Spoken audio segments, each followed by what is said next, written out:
Estamos de volta com o programa Eclésia dessa noite. Estamos falando sobre o Concílio Vaticano I. O Concílio Vaticano II é muito discutido, mas hoje a gente está falando sobre o Concílio Vaticano I, que aconteceu do ano 1869, dezembro de 1869, até dezembro de 1870, um pouco mais de um ano. Como a gente falou no bloco anterior, não foi possível encerrar solenemente o concílio, pois um período de guerra, de muita dificuldade que a Itália vivia como um todo, mas também fora da Itália outros problemas e conflitos, né? Portanto, não teve um encerramento oficial o Concílio Vaticano I, mas nas suas 4 sessões, coisas importantíssimas foram discutidas.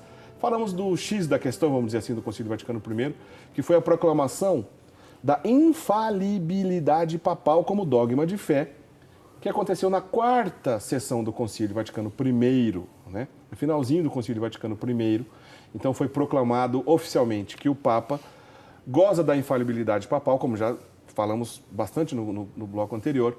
Não se trata de qualquer assunto, mas assuntos relacionados à fé e à moral. O Espírito Santo auxilia o Papa, então, para que ele mantenha acesa a fé, né, na missão de guardião da fé e também de justificar os seus irmãos, como aconteceu com Pedro, né? Que o próprio Jesus deu essa missão a ele. Vai, Pedro, e apacenta as minhas ovelhas, né? Padre Guido, vamos continuar conversando então sobre o Concílio Vaticano I. Disse que falaríamos sobre isso no bloco anterior. O que São Tomás de Aquino tem a ver com o Concílio Vaticano I, Padre Guido? Bom, São Tomás de Aquino, grande doutor de teologia, ele é autor da Summa Theologica, né? Tratado de teologia, que até hoje é o texto base na formação dos clérigos rumo ao sacerdócio. São Tomás de Aquino afirmou, de um ponto de vista, digamos, extraordinário, a existência de Deus através das famosas 5 vias, né? A existência de Deus que comprova para sempre na história que Deus existe, que Deus sempre existiu, que Deus, mesmo usando a nossa cabeça reduzida, digamos assim, limitada, é capaz de afirmar a presença dele através de 5 caminhos bem práticos. A gente tem até uma tela para lembrar, Padre Guido, Sim. As 5 vias de Tomás de Aquino. Já fizemos um programa aqui sobre isso. Sim. Não dá tempo de explicar todas elas, mas aí está um breve resumo para a gente lembrar. Padre Guido, então tá ali, ó, as 5 vias de Tomás de Aquino, né, que comprovam a existência de Deus. Eu só vou lembrar aqui, ó, a via do movimento é a primeira, né, chamada também de primeiro motor. Depois, via da causa eficiente, né, via do contingente e do necessário, via do contingente e do necessário, e via dos graus de perfeição, né? E a última delas é via do governo das coisas, ou também conhecida via das finalidades, né? Via do governo das coisas e suas finalidades. Como eu disse, não dá tempo de passar sobre todos esses conceitos.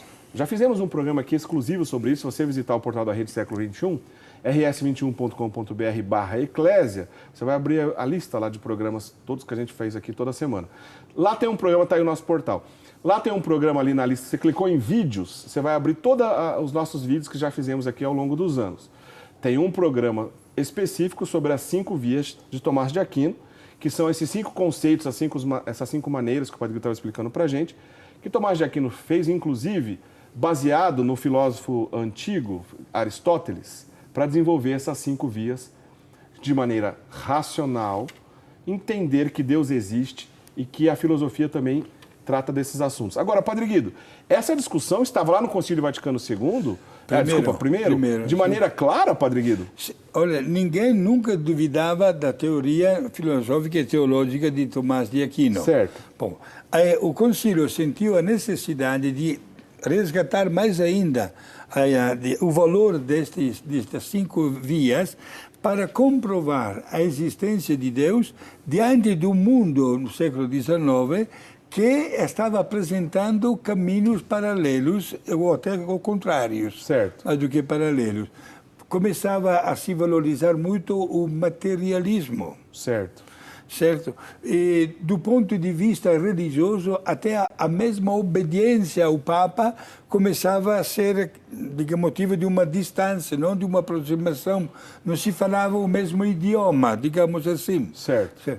Começava a ideia de reduzir até o poder, digamos, do Papa a um símbolo que representasse a Igreja Católica, não com um poder dado por Jesus para o mundo inteiro, mas nascia já na cabeça de padres e até de bispos a ideia de uma igreja nacionalista. Aliás, então vamos já lembrar os dois nomes das grandes correntes problemáticas no Concílio Vaticano I, que as coisas estão interligadas, né? O problema do ateísmo, como o senhor começou dizendo aqui, inclusive, vamos dizer assim, o remédio para essa dificuldade relacionada ao ateísmo foi Tomás de Aquino e as suas 5 vias, né? Que é uma coisa belíssima. Desdobramento desse ateísmo, desses comportamentos difíceis, Padre Guido, o senhor estava explicando bem, de países que nacionalizavam, vamos dizer assim, a igreja e que interferiam no poder temporal do Papa, exato. Justamente prejudicando a ação da igreja, Padre Guido. Perfeito. E não queriam exatamente uma submissão a Roma, mas pensavam que cada país tem a sua mentalidade, a sua cultura, e, portanto, devia gozar de uma certa independência até quanto à estrutura da vida religiosa. Isto é um erro gravíssimo, porque seria em perfeita, total contradição, diácono Érico, com a ordem que Jesus deu aos seus apóstolos. Podem conferir no Evangelho de Mateus, no capítulo 28, versículo 20. É a última frase do Evangelho de Mateus. Ide pelo mundo inteiro. Jesus não falou fazer distinção entre um país e o outro. E, infelizmente, este erro de criar uma igreja nacionalista não seria, inclusive, digamos assim, fruto de um pensamento da época, mas já estava presente na igreja já 3 séculos antes. Sempre no século XVI, notamos, por exemplo, o rei Henrique VIII, na Inglaterra, fundador do anglicanismo, que, através daquele documento, tristíssimo documento, chamado Ato de Supremacia, se declarou não somente rei da Inglaterra, mas também Papa da Inglaterra. Quer dizer, ele confiscou os bens da igreja na Inglaterra. Digamos a verdade, do ponto de vista prático, confiscou os bens materiais que a igreja tinha lá na Inglaterra. Mas ele começou também a nomear bispos. Isto é contra não somente o Código de Direito Canônico, mas contra a mesma instituição de igreja, porque a pessoa de Pedro na terra, isto é, do Papa, era colocada de lado. Então, esse episódio que aconteceu com Henrique VIII, quando nasceu o anglicanismo, né? Que é uma história longa, também não dá tempo de contar aqui agora, mas basicamente o rei Henrique VIII queria forçar a barra para declarar um casamento que foi ilícito, para poder continuar um casamento ilícito e ficar livre daquela responsabilidade, né? Obviamente a igreja não cedeu, porque teria que jogar fora todo o seu ensinamento sobre o matrimônio, não era isso que aconteceu. Ele se rebelou contra o Papa, e aí um episódio grande de nacionalismo do ponto de vista do líder do Estado, do governante, interferir nas ações da igreja. Mas na época do Concílio Vaticano I, 2 correntes estavam muito fortes, né? E acabou sendo, então, um dos motivadores, como a gente está dizendo desde o início do programa, para que o Papa Pio IX proclamasse o dogma. Esse problema do nacionalismo acontecia basicamente na Alemanha e na França. Na França, o movimento ficou conhecido como galicanismo, porque Gália é a França, né? Exato. Mas o problema é o mesmo, né, Padre Guido? Idêntico. Na França e na Alemanha, o febronianismo. Febronianismo é esse movimento nacionalista na Alemanha, galicanismo na França. Mas na prática, Padre Guido, a gente está falando da mesma coisa, né? Sim, era a instituição, praticamente, de uma igreja nacional. Certo. Com uma hierarquia, mas só dentro daquele país. E, naturalmente, como sinal, eis que os membros desta igreja que estava nascendo, logo quiseram se diferenciar da Igreja Católica, até diante de algumas tradições, de valores, de cerimônias. Por exemplo, o sacramento da confissão começou a ser colocado em dúvida. Foram canceladas as procissões, por exemplo. Quanto às indulgências, pareciam outros luteros. Pessoas que começaram a duvidar até do valor da indulgência. Portanto, a cultura do povo não era das melhores e ficavam de boca aberta diante desses falsos pregadores da palavra e da doutrina da igreja. Isso criou uma grandíssima preocupação dentro da igreja, do Papa, que teve que reunir até um concílio para dizer a palavra definitiva. Por exemplo, né, o senhor falou agora há pouco de nomeações de bispos. Se um bispo, por exemplo, na França, se levantasse contra essa corrente, o galicanismo, né, logo o governo perseguia aquele bispo, tentava afastar aquele bispo e nomear um que concordasse com as suas ideias. Dá para entender agora, né, Padre Guido, porque fica mais claro, por que o Concílio Vaticano I trabalhou a questão da infalibilidade. Pois trazia de novo para o Papa, ou deixava mais claro ainda a ação do Papa como realmente é e como realmente sempre foi na Igreja. Padre Guido, nós temos muita coisa ainda legal para falar no programa, nosso tempo está avançando. Sim. Eu vou nós já falamos aqui, mas eu não mostrei alguns personagens. Materialismo, por exemplo, Padre Guido, que é uma corrente de pensamento, né, que sustenta que somente a única coisa possível de existir é a matéria. Né? Então, tá claro aí que do ponto de vista conceitual não dá para correr no mesmo caminho o materialismo com o cristianismo, né, Padre Guido? Já tá claro, né? E tem o grave perigo que, inclusive, que a Igreja enfrentou, porque a Igreja não vive de matéria. A essência da Igreja não é uma matéria humana que hoje existe e amanhã não existe mais, mas são os valores espirituais que ai de nós, inclusive, se nos apegarmos ao materialismo. Eu vou dizer mais ainda, o Vaticano I já lançou a ideia do perigo que estava acontecendo, fruto do materialismo, de um modernismo. Modernismo, isto é, seguir a influência da moda, do tempo moderno, que tantas vezes, ao invés de enriquecer de valores religiosos, empobrece. Empobrece. Cuidado com isso. Até está comprovado que os sacerdotes, quando se tornavam padres, sobretudo isso aconteceu no pontificado do Papa Pio X, que é santo, eram obrigados, na frente do bispo, que ordenava sacerdotes, naquele momento, a fazer um voto de antimodernismo. O Papa Pio X deixou isso mais claro, né, Padre Guido? Sim.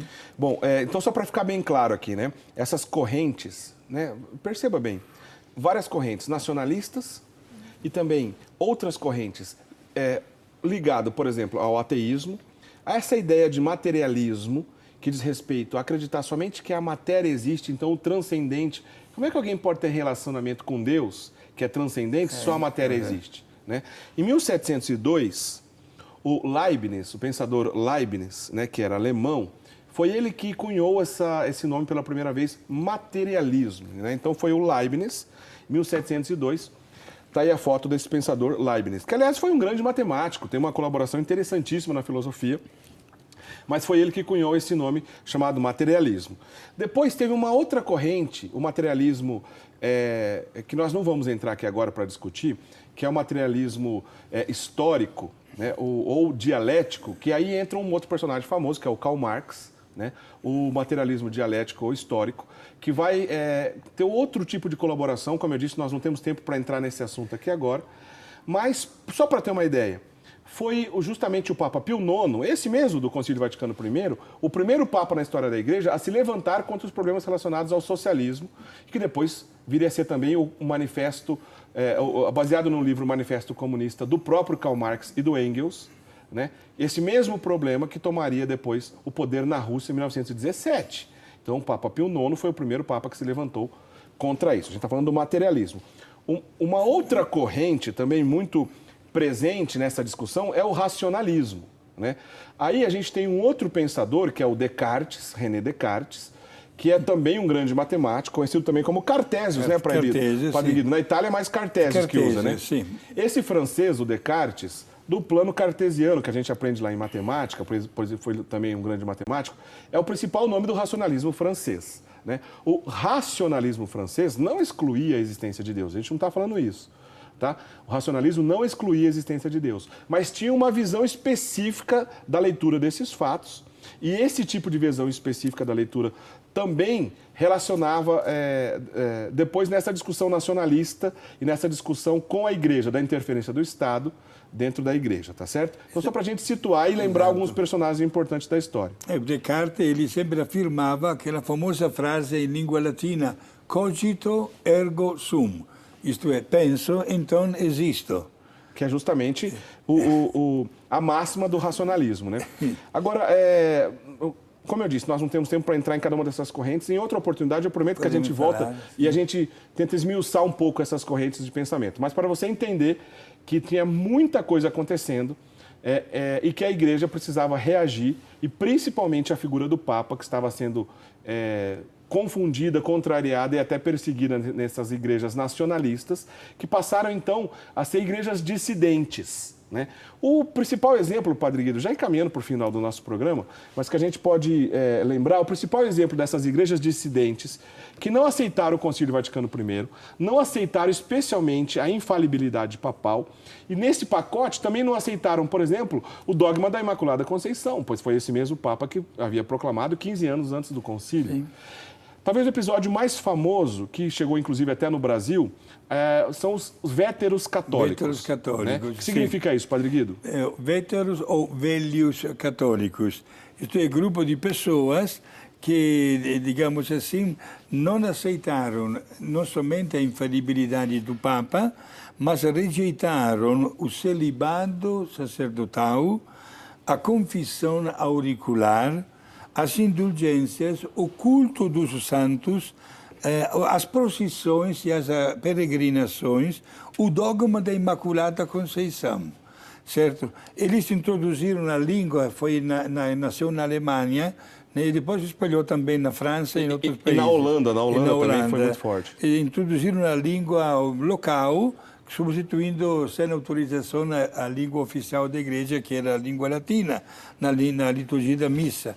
E essas inovações causaram um descontentamento dentro da própria comunhão com a igreja, certo? Portanto, nasceram como forma de novos protestantes, digamos assim. São dissidentes, deixaram a comunhão da igreja. Exato. Né? E até hoje temos que dizer que isso existe. Mas onde, padre? Também aqui no Brasil, né? Inclusive no Brasil, é verdade. Brasil. Na verdade, um alemão, que é um nome... A tradução do primeiro nome dele é Inácio, né?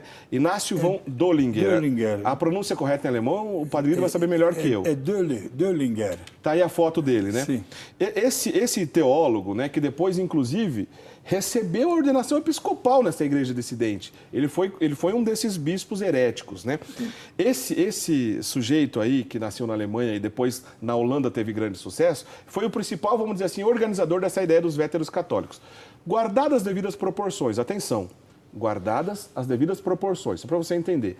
No Concílio Vaticano II, algumas correntes de pensamento não aceitaram o Concílio Vaticano II, acusaram o Concílio Vaticano II de modernista, de inventar uma nova igreja, que queriam ficar ligados a uma igreja antiga. Não aconteceu no Concílio Vaticano II isso? A gente não sabe muito bem dessa história. Portanto, no Concílio Vaticano I, de certa forma, guardadas as devidas proporções, é disso que a gente está falando. Alguém que falou assim, não, olha, eu sou dos católicos antigos, eu sou dos velhos católicos, ou então véteros católicos.